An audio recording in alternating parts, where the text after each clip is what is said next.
सादर निमंत्रण करुछि बंधु मान को खाइबा देखंतु आज भात सहित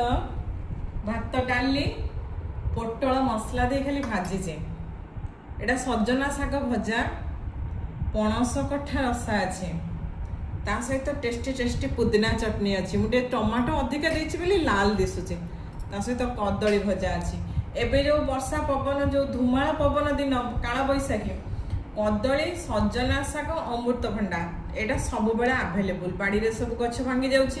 तेणु पोटल भजा डाली भूसंग पत्रटा डाली रे पड़ी छुंक दिया हेले खूब बढ़िया टेस्ट लगे बढ़िया बास्ना लगे ता सहित पुदीना चटनी पणस कठा तो कलरा रे आज मु रसुण पकई छेची देछि सेटा कलरा चट्टी देबी रसुण कंचा लंका पकई छेची देबी ता सहित कदली भजा अछि